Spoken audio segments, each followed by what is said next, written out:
Hello students, welcome back to my class. In today's class, we are going to continue the preparation of NTSC and NMMS exam. ಆತ್ಮೀಯ ವಿದ್ಯಾರ್ಥಿಗಳೇ, ತಮ್ಮೆಲ್ಲರಿಗೂ ಇವತ್ತಿನ ತರಗತಿಗೆ ಸ್ವಾಗತ ಬಯಸ್ತಾ ಇವತ್ತಿನ ತರಗತಿಯಲ್ಲಿ ನಾವು NTSC ಮತ್ತು NMMS ಹಾಗೂ ಇತರ ಸ್ಪರ್ಧಾತ್ಮಕ ಪರೀಕ್ಷೆಗಳಿಗೆ ಕೇಳ್ತಕ್ಕಂಥ ಇಂಪಾರ್ಟೆಂಟ್ ಒಂದು ಟಾಪಿಕನ್ನು ಇವತ್ತು ತೆಗೆದುಕೊಂಡು ಬಂದಿದ್ದೀನಿ. ಸೊ ಆ ಟಾಪಿಕ್ ಯಾವುದಂದರೆ ಆಕೃತಿಗಳನ್ನು ಎಣಿಸುವುದು. ಅದನ್ನು ಇಂಗ್ಲೀಷ್ನಲ್ಲಿ ಕೌಂಟಿಂಗ್ ಆಫ್ ಫಿಗರ್ಸ್ ಅಂತ ಹೇಳ್ತೀವಿ. ಸೊ ಏನಿದು ಕೌಂಟಿಂಗ್ ಆಫ್ ಫಿಗರ್ಸ್? ಆಕೃತಿಗಳನ್ನು ಎಣಿಸೋದು ಅಂದರೆ ಏನು? ಆಕೃತಿ ಅಂದರೆ ಏನು? ಒಂದು ಡಿಸೈನ್, ಒಂದು ತ್ರಿಕೋನ ಆಗಿರ್ಬೋದು, ಆಯತ ಆಗಿರ್ಬೋದು, ಚೌಕವನ್ನು ನಿಮ್ಮ ಎಕ್ಸಾಮಲ್ಲಿ ಕೊಡ್ತಾರೆ. ಸೊ ಅವುಗಳಲ್ಲಿ ಎಷ್ಟು ತ್ರಿಕೋನಗಳಿವೆ, ಎಷ್ಟು ಆಯತಗಳಿವೆ, ಎಷ್ಟು ಚೌಕಗಳಿವೆ, ಈ ಥರದ ಪ್ರಶ್ನೆಗಳನ್ನು ನೀವು ಕಾಮನ್ ಆಗಿ ನೋಡಿರ್ತೀರ. ಸೊ ಇದು ತುಂಬಾ ಇಂಪಾರ್ಟೆಂಟ್ ಟಾಪಿಕ್, ಯಾಕಂದರೆ ಪ್ರತಿಯೊಂದು ಕಾಂಪಿಟೇಟಿವ್ ಎಕ್ಸಾಮ್ಗಳಲ್ಲಿ ಈ ಥರದ ಪ್ರಶ್ನೆ ಇದ್ದೇ ಇರುತ್ತೆ. ಸೊ ಈ ಥರದ ಪ್ರಶ್ನೆಗಳನ್ನ ನಾವು ಬಿಡಿಸ್ಬೇಕಂದ್ರೆ, ಆಕೃತಿಗಳನ್ನ ಎಣಿಸ್ಬೇಕಂದ್ರೆ ಒಂದು ಸಿಂಪಲ್ ಆದ ಒಂದು ಐಡಿಯಾ ಇದೆ. ಸೊ ಆ ವಿಡಿಯೋನ ನೀವು ಆ ಒಂದು ಐಡಿಯಾನ ನೀವು ನೋಡ್ಕೋಬೇಕಂದ್ರೆ ಈ ವಿಡಿಯೋನ ಕೊನೆವರೆಗೆ ನೋಡಿ. ಯಾಕಂದರೆ ಇಲ್ಲಿ ಬರ್ತಕ್ಕಂಥ ಪ್ರಾಬ್ಲಮ್ಸು ಒಂದೊಂದು ಲೆಕ್ಕಗಳಿಗೆ ಕೂಡ ಬೇರೆ ಬೇರೆ ಒಂದು ಮೆಥಡ್ ಇವೆ. ಸೊ ಆ ಮೆಥಡ್ಗಳು ಒಂದು ವೇಳೆ ನೀವು ಅರ್ಥ ಮಾಡ್ಕೊಂಡ್ರೆ ಅಂದರೆ ಎಂಥ ಡಿಫಿಕಲ್ಟ್ ಒಂದು ಆಕೃತಿ ಕೊಟ್ಟರೂ ಕೂಡ, ಎಂಥ ಒಂದು ಡಿಫಿಕಲ್ಟ್ ಆದ ಫಿಗರ್ ಕೊಟ್ಟರು ಕೂಡ ನೀವು ಈಸಿಯಾಗಿ ಅದರಲ್ಲಿ ಟ್ರ್ಯಾಂಗಲ್ ಎಷ್ಟಿವೆ, ಸ್ಕ್ವೇರ್ ಎಷ್ಟಿವೆ ಅಂತ ನೀವು ಈಸಿಯಾಗಿ ಫೈಂಡ್ ಔಟ್ ಮಾಡ್ಬೋದು. ಸೊ ಈ ಆಕೃತಿಗಳನ್ನ ಎಣಿಸ್ಬೇಕಂದ್ರೆ ಮೊದಲು ನಮಗೆ ಬೇಸಿಕ್ಕಾಗಿ ಏನು ಗೊತ್ತಿರಬೇಕು. ಯಾಕಂದರೆ ಬೇಸಿಕ್ಕಾಗಿ ಕೆಲವೊಂದು ವಿಷಯಗಳನ್ನ ನಾವು ಅರ್ಥ ಮಾಡ್ಕೋಬೇಕಾಗುತ್ತೆ. ಅಂದಾಗ ಮಾತ್ರ ಈ ಥರದ ಪ್ರಶ್ನೆಗಳನ್ನ ಸಾಲ್ವ್ ಮಾಡ್ಬೋದು. ಸೊ ಬೇಸಿಕ್ಕಾಗಿ ನೋಡಿ, ನನ್ನ ಪ್ರಶ್ನೆ ಓದ್ತೀನಿ. ನೀಡಿರುವ ಆಕೃತಿಗಳಲ್ಲಿ ಒಟ್ಟು ಎಷ್ಟು ತ್ರಿಭುಜಗಳಿವೆ ಅಂತ ಕೇಳ್ಬೋದು, ಅಥವಾ ಒಟ್ಟು ಎಷ್ಟು ಚೌಕಗಳಿವೆ, ಒಟ್ಟು ಎಷ್ಟು ಆಯತಗಳಿವೆ, ಒಟ್ಟು ಎಷ್ಟು ಸಮಾಂತರ ಚತುರ್ಭುಜಗಳಿವೆ ಅಂತ ನಿಮಗೆ ಕೇಳ್ಬೋದು. ಸೊ ನಮಗೆ ಬೇಸಿಕ್ಕಾಗಿ ಏನು ಗೊತ್ತಿರಬೇಕಂದ್ರೆ ಮ್ಯಾಕ್ಸಿಮಮ್ ನಮ್ಮ ಎಕ್ಸಾಮ್ಗಳಲ್ಲಿ ಕೇಳೋದು ತ್ರಿಕೋನಗಳ ಬಗ್ಗೆ ಕೇಳ್ತಾರೆ, ಚೌಕಗಳ ಬಗ್ಗೆ ಮತ್ತು ಆಯತಗಳ ಬಗ್ಗೆ ಕೇಳ್ತಾರೆ. ಸೊ ಈ ಮೂರನ್ನು ಇವತ್ತು ನಾವು ಡೀಟೇಲ್ ಆಗಿ ಕಲಿಯೋಣ. ಸೊ ಅದಕ್ಕಿಂತ ಮುಂಚೆ ಬೇಸಿಕ್ಕಾಗಿ ನಾವು ಏನು ತಿಳ್ಕೊಬೇಕಂದ್ರೆ ತ್ರಿಭುಜ ಅಂದರೆ ಏನು ಅಂತ ನೋಡ್ಕೋಬೇಕು. ತ್ರಿಭುಜ ಹೌದಾ? ತ್ರಿಭುಜ ಅಂದರೆ ಏನು? ನಾವು ಇಂಗ್ಲೀಷ್ನಲ್ಲಿ ಅದಕ್ಕೆ ಟ್ರಯಾಂಗಲ್ ಅಂತ ಕರಿತೀವಿ. ಟ್ರಯಾಂಗಲ್, ಹೌದಾ? ಸೊ ಮೊದಲಿನಾಗಿ ನೋಡ್ತೀವಿ ನಾವು ತ್ರಿಭುಜ.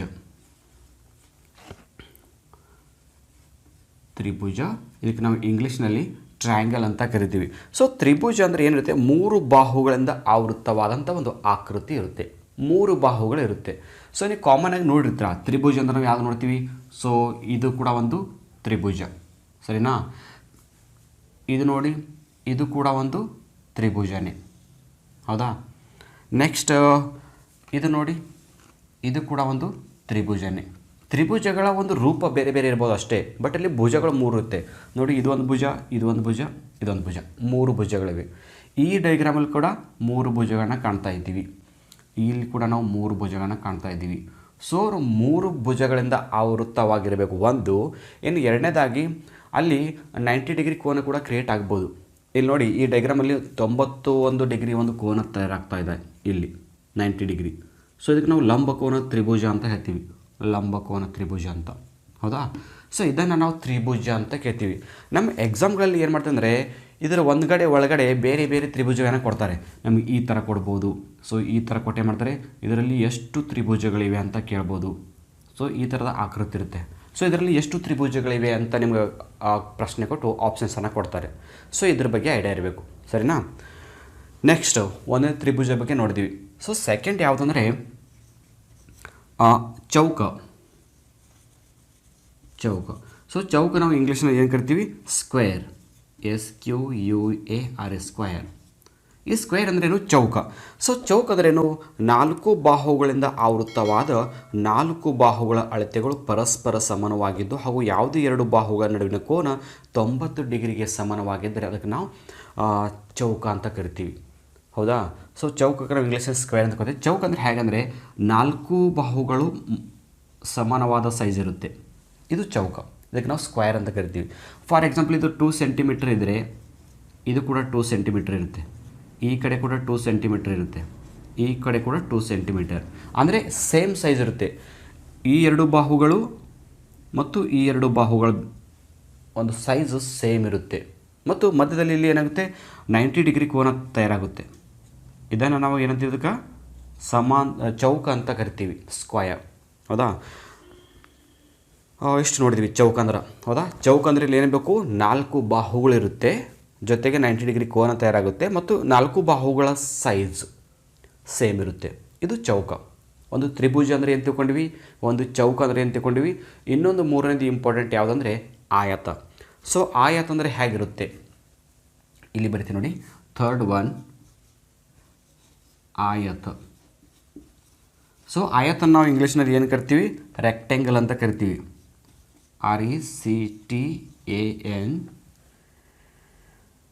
RECTANGLE rectangle. ರೆಕ್ಟ್ಯಾಂಗಲ್ ಅಂದರೆ ಆಯತ. ಸೊ ಆಯತ ಅಂದರೆ ಹೇಗಿರುತ್ತೆ ಅಂದರೆ ಸ್ವಲ್ಪ ಲಾಂಗ್ ಸೈಜ್ ಇರುತ್ತೆ, ಈ ಥರ ಇರುತ್ತೆ ಆಯತ. ಹೌದಾ, ಇದನ್ನು ನಾವು ಆಯತ.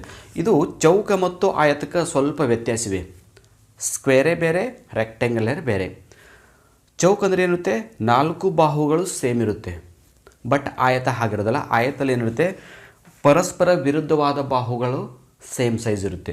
ಅಂದರೆ ಈ ಮೇಲಿನ ಬಾಹು ಸೈಜ್ ಎಷ್ಟಿರುತ್ತೆ, ಕೆಳಗಿನ ಬಾಹು ಸೈಜ್ ಕೂಡ ಅಷ್ಟೇ ಇರುತ್ತೆ. ಫಾರ್ ಎಕ್ಸಾಂಪಲ್ ಇದು 8 ಸೆಂಟಿಮೀಟ್ರ್ ಇದ್ದರೆ ಈ ಕೆಳಗಿನ ಕೂಡ 8 ಸೆಂಟಿಮೀಟ್ರ್ ಇರುತ್ತೆ. ಹೌದಾ, ಈ ಪಕ್ಕದ್ದು 2 ಸೆಂಟಿಮೀಟ್ರ್ ಇದ್ದರೆ ಈ ಪಕ್ಕದ್ದು ಕೂಡ 2 ಸೆಂಟಿಮೀಟರ್ ಇರುತ್ತೆ. ಇದನ್ನು ನಾವು ಆಯತ ಅಂತ ಕರಿತೀವಿ. ಸೊ ನಿಮಗೆ ಒಂದು ಕಲ್ಪನೆ ಏನಿರ್ಬೇಕಂದ್ರೆ, ತ್ರಿಭುಜ ಅಂದರೆ ಹೀಗಿರುತ್ತೆ, ಚೌಕ ಅಂದರೆ ಹೀಗಿರುತ್ತೆ, ಆಯತ ಅಂದರೆ ಹೀಗಿರುತ್ತೆ ಅಂತ ಒಂದು ನೆನಪಿಟ್ಕೊಂಡ್ರೆ ನಾವು ಈಸಿಯಾಗಿ ಎಕ್ಸಾಮ್ಗಳಲ್ಲಿ ಪ್ರಶ್ನೆಯನ್ನು ಬಿಡಿಸ್ಬೋದು. ಸರಿನಾ, ನಮಗೀಗ ಬೇಸಿಕಾಗಿ ಗೊತ್ತಾಯಿತು. ಈಗ ನಾವು ನೆಕ್ಸ್ಟ್ ಏನು ಮಾಡೋಣ, ಎಕ್ಸಾಮ್ಗಳಲ್ಲಿ ಯಾವ ಥರ ಪ್ರಶ್ನೆನ ಕೊಡ್ತಾರೆ, ಸೊ ಹೋಗೋಣ ಯಾವ ಒಂದು ಟೆಕ್ನಿಕನ್ನು ಫಾಲೋ ಮಾಡಿ ನಾವು ಸಾಲ್ವ್ ಮಾಡಬೇಕಂತ ಈಗ ಒಂದೊಂದು ಕ್ವಶನ್ಸನ್ನು ಸಾಲ್ವ್ ಮಾಡೋಣ. ಓಕೆನಾ? ಓಕೆ, ನಾವು ಕ್ವಶನ್ ನಂಬರ್ 1. ಸೊ ಪ್ರಶ್ನೆಯನ್ನು ಓದ್ತೀನಿ. ಈ ಕೆಳಗಿನ ಆಕೃತಿಗಳಲ್ಲಿ ಒಟ್ಟು ಎಷ್ಟು ತ್ರಿಭುಜಗಳಿವೆ ಅಂತ ಕೊಟ್ಟಿದ್ದಾರೆ. ನಮಗೇನು ಕೊಡ್ತಾರೆ, ಎಕ್ಸಾಮ್ಗಳಲ್ಲಿ ತ್ರಿಭುಜವನ್ನು ಕೊಡ್ತಾರೆ. ಅದರಲ್ಲಿ ತ್ರಿಭುಜಗಳಲ್ಲಿ ಸಾಕಷ್ಟು ಮಿಕ್ಸ್ ಮಾಡಿರ್ತಾರೆ. ತ್ರಿಭುಜಗಳನ್ನು ಮಿಕ್ಸ್ ಮಾಡಿ ಈ ಕೆಳಗೆ ಕೊಟ್ಟ ಆಕೃತಿಗಳಲ್ಲಿ, ಕೆಳಗೆ ಕೊಟ್ಟ ಚಿತ್ರಗಳಲ್ಲಿ ಒಟ್ಟು ಎಷ್ಟು ತ್ರಿಭುಜಗಳಿವೆ ಅಂತ ಪ್ರಶ್ನೆ ಇದೆ. ಸೊ ಆಪ್ಷನ್ ಕೊಟ್ಟಿರ್ತಾರೆ. Option A 6, option B 10, option C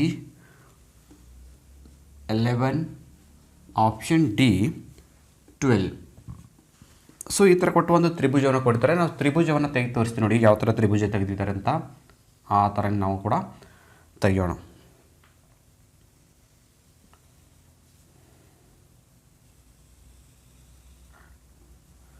ಸರಿ, ಈ ಥರ ಒಂದು ತ್ರಿಭುಜವನ್ನು ಕೊಟ್ಟೆ ಮಾಡ್ತಾರೆ, ಮತ್ತೆ ಅದರಲ್ಲಿ ಡಿವೈಡ್ಗಳನ್ನು ಮಾಡಿರ್ತಾರೆ.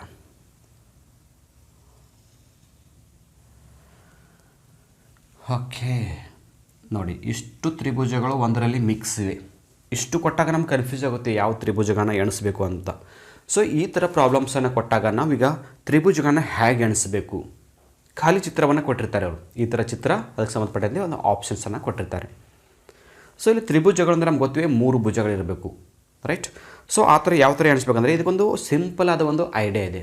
ಏನು ಐಡಿಯಾ ಅಂದರೆ, ಕೊಟ್ಟಂಥ ಆಕೃತಿಗೆ ನಾವು ಏನು ಮಾಡ್ಬೇಕಂದ್ರೆ ಹೆಸರನ್ನು ಕೊಡ್ತಾ ಹೋಗಬೇಕು. ಅಂದರೆ ಒಂದೊಂದು ಬಾಹುವಿಗೆ ಒಂದೊಂದು ಹೆಸರು, ಒಂದೊಂದು ಕೋನಕ್ಕೆ ಒಂದೊಂದು ಹೆಸರು. ಫಾರ್ ಎಕ್ಸಾಂಪಲ್ ಈ ಒಂದು ಕೋನವನ್ನು ಎ ಅಂತ ಕೊಡೋಣ, ಇದನ್ನು ಬಿ ಅಂತ ಕೊಡೋಣ, ಆಮೇಲೆ ಇದನ್ನು ಸಿ ಅಂತ, ಇದನ್ನು ಡಿ ಅಂತ, ಇದನ್ನು ಇ ಅಂತ ಹೆಸರನ್ನು ಕೊಡೋಣ. ಯಾಕಂದರೆ ಹೆಸರು ಕೊಟ್ಟಾಗ ನಾವು ಯಾವುದನ್ನು ಎಣಿಸಿದ್ವಿ ಅಂತ ಗೊತ್ತಾಗುತ್ತೆ. ಇಲ್ಲಾಂದರೆ ಎಣಿಸಿದ್ದನ್ನೇ ಮತ್ತೆ ಮತ್ತೆ ಎಣಿಸ್ಬೇಕಾದ ಒಂದು ಪಾಸಿಬಿಲಿಟಿ ಬರುತ್ತೆ. ಹೌದಾ? ಸೊ ಈಗ ಇಲ್ಲಿ ಮೊದಲು ಏನು ಮಾಡಬೇಕಂದ್ರೆ, ಟೋಟಲಿ ಎಷ್ಟು ಸಂಖ್ಯೆಗಳಿವೆ ನೋಡಬೇಕು. A B C D E ಒಟ್ಟು 5 ಹೆಸರನ್ನು ಕೊಟ್ಟಿದ್ವಿ. ಹೌದಾ? ಸೊ ಮೊದಲನೇದು ಏನು ಮಾಡಬೇಕಂದ್ರೆ, ಬಿಡಿ ಸಂಖ್ಯೆಗಳು ಎಷ್ಟಿವೆ, 1 ಬಿಡಿ ಅಂದರೆ 1 ಸಂಖ್ಯೆಯಿಂದ ಕೂಡಿದಂಥ ತ್ರಿಭುಜಗಳು ಎಷ್ಟಿವೆ ಅಂತ ನಾವು ಕೌಂಟ್ ಮಾಡಬೇಕು. ಒಂದೊಂದು ತ್ರಿಭುಜ. ಈಗ ಎ ಅನ್ನೋದು ಒಂದು ತ್ರಿಭುಜನಾ? ಓಕೆ. ಮತ್ತು ಬಿ ಅನ್ನೋದು ಕೂಡ ಒಂದು ತ್ರಿಭುಜ ಇದೆ.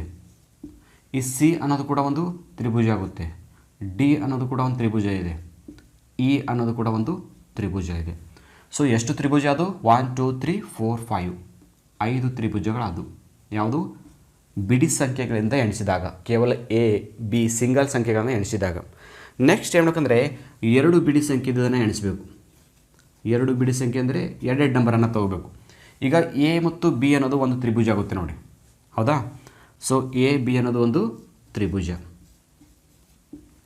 ಮತ್ತು ಬಿ ಸಿ ಅನ್ನೋದು ಕೂಡ ಒಂದು ತ್ರಿಭುಜ ಆಗ್ತಾಯಿದೆ ನೋಡಿ. ಹೌದಾ? ಬಿ ಸಿ ಅನ್ನೋದು ಒಂದು ತ್ರಿಭುಜ.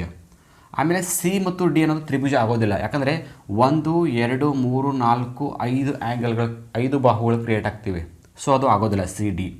ಇನ್ನು ಡಿ ಇ ನೋಡಿದಾಗ ಇದಂತೂ ಕೂಡ ತ್ರಿಭುಜ ಇದೆ. ಅಂದರೆ ಇ ಡಿ ಅಂತ ಬರೋಣ ನಾವು ಸೀರಿಯಲಾಗಿ. ಇ ಡಿ ಎಂದು ಒಂದು ತ್ರಿಭುಜ. ಮತ್ತು ಎ ಇ ಅನ್ನೋದು ಒಂದು ತ್ರಿಭುಜ ಆಗ್ತಿದೆ ನೋಡಿ. ಎ ಮತ್ತು ಇ ಅನ್ನೋದು ಈ ಒಂದು ತ್ರಿಭುಜ, ಹೌದಾ? ಎ ಮತ್ತು ಇ. ಸೊ ಎಷ್ಟದು? 3, 4 ಅದು ನೋಡಿ, ಹೌದಾ? ಎರಡೆರಡು ಬಿಡಿ ಸಂಖ್ಯೆಗಳನ್ನು ತೆಗೆದುಕೊಂಡಾಗ 4 ಕೋನಗಳು ಸಿಕ್ಕು.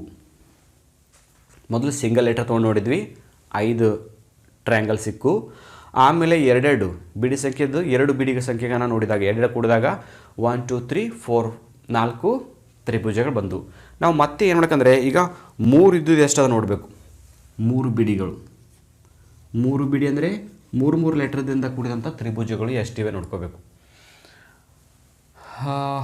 ಎ ಇ ಅಂತ ಆಗೋದಿಲ್ಲ, ಎ ಬಿ ಸಿ ಅಂತ ಆಗೋದಿಲ್ಲ. ಸೊ ಇದು ಒಂದು ಕೋನ ಆಗ್ತದೆ ನೋಡಿ, ಬಿ ಸಿ ಡಿ ಅನ್ನೋದು, ಹೌದಾ? ಬಿ ಸಿ ಡಿ ಅಂದರೆ ಹೀಗೆ ಹೀಗೆ ಹೀಗೆ, ಬಿ ಸಿ ಡಿ ಅದು ಒಂದು ಆಗ್ತಾಯಿದೆ.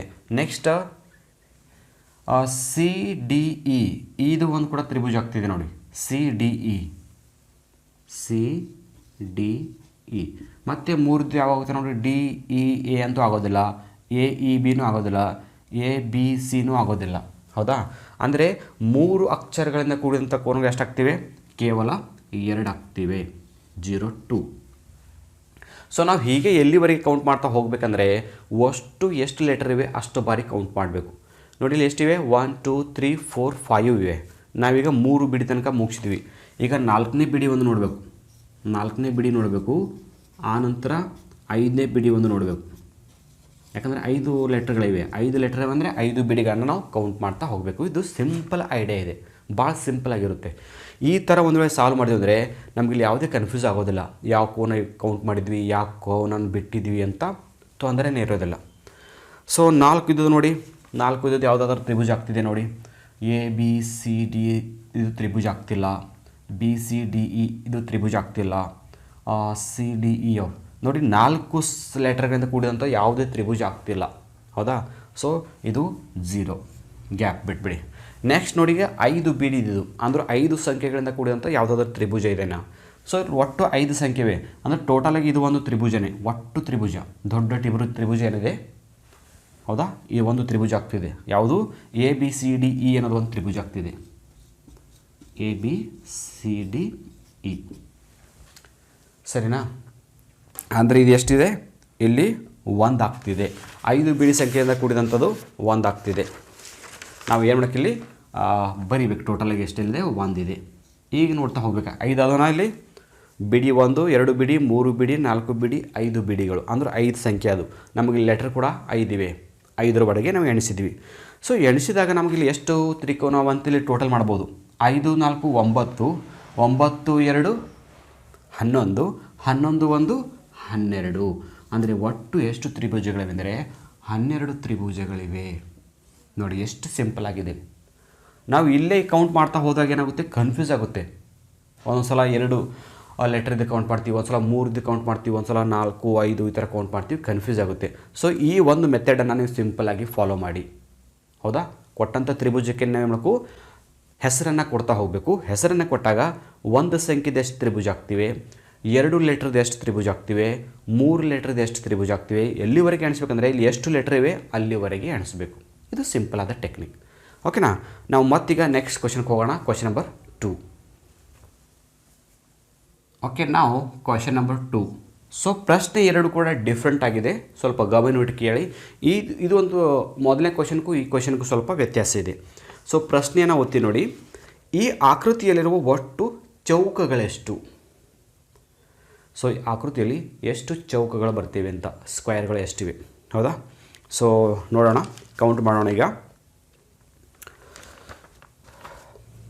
ಆಪ್ಷನ್ ಕೊಟ್ಟಿದ್ದಾರೆ. ಆಪ್ಷನ್ ಎ 18 ಚೌಕಗಳು, ಆಪ್ಷನ್ ಬಿ 14 ಚೌಕಗಳು, ಆಪ್ಷನ್ ಸಿ 10 ಚೌಕಗಳು, ಆಪ್ಷನ್ ಡಿ 9 ಚೌಕಗಳು. ಓಕೆನಾ? ಸೊ ಪ್ರಶ್ನೆಯಲ್ಲಿ ನಮಗೆ ಒಂದು ಚೌಕವನ್ನು ಕೊಟ್ಟಿರ್ತಾರೆ. ನಾನು ಅಲ್ಲೊಂದು ಚೌಕವನ್ನು ಇಳಿಸ್ತೀನಿ ನೋಡಿ. 1 2 3 4. ಓಕೆನಾ? ಯಾಕಂದರೆ ಕ್ವಶನ್ ಪೇಪರಲ್ಲಿ ಯಾವ ಥರ ಒಂದು ಚೌಕವನ್ನು ಇಳಿಸಿದ್ದಾರೆ ಅದೇ ಥರ ಚೌಕನ್ನು ನಾವತ್ತ ಇಲ್ಲಿ ಇಳಿಸ್ತಾ ಇದ್ದೀನಿ. ಅಂದರೆ ಕ್ಲಿಯರಾಗಿ ಅರ್ಥ ಬರುತ್ತೆ ಯಾವ ಥರ ಬಿಡಿಸ್ಬೇಕು ಅನ್ನೋದು. ಡೈಗ್ರಾಮ್ ಇದ್ದಾಗ ಮಾತ್ರ ಈಸಿಯಾಗಿ ಬಿಡಿಸ್ಬೋದು. ಓಕೆನಾ, ಸರಿ. ಸೊ ಈ ಥರ ಒಂದು ಚೌಕನ್ನು ಕೊಟ್ಟು ಏನು ಮಾಡಿದ್ದಾರೆ, ಈ ಕೆಳಗೆ ಕೊಟ್ಟಿರೋ ಈ ಆಕೃತಿಯಲ್ಲಿ ಒಟ್ಟು ಎಷ್ಟು ಚೌಕಗಳಿವೆ, ಸ್ಕ್ವಯರ್ಗಳು ಎಷ್ಟಿವೆ ಅಂತ ಕೇಳಿದ್ದಾರೆ. ಈಗ ಆಲ್ರೆಡಿ ಆಪ್ಷನ್ಸ್ ಕೂಡ ಕೊಟ್ಟಿದ್ದಾರೆ. ಸೊ ಈ ಥರದ ಪ್ರಶ್ನೆಗೆ ನಾವು ಯಾವ ಥರ ಬಿಡಿಸ್ಬೇಕು, ನಾವೀಗ ಕೋನವನ್ನು ಯಾವ ಥರ ಕೌಂಟ್ ಮಾಡ್ಬೋದು ಅಂತ ಹೇಳಿದೆ. ಈಗಿದು ಚೌಕವನ್ನು ಕೊಟ್ಟಿದ್ದಾರೆ. ಸೊ ಚೌಕವನ್ನು ಎಣಿಸ್ಬೇಕಂದ್ರೆ ಕೂಡ ಸಿಂಪಲ್ ಆದ ಟೆಕ್ನಿಕ್ ಇದೆ. ಮೊದಲು ಏನು ಮಾಡಬೇಕಂದ್ರೆ ಆ ಚೌಕಗಳಿಗೆ ಹೆಸರು ಕೊಡಬೇಕು. ನಾವು ತ್ರಿಭುಜದಲ್ಲಿ ಯಾವ ಥರ ಕೊಟ್ಟಿವಲ್ಲ ಆ ಥರ ಹೆಸರು ಕೊಡಬೇಕು.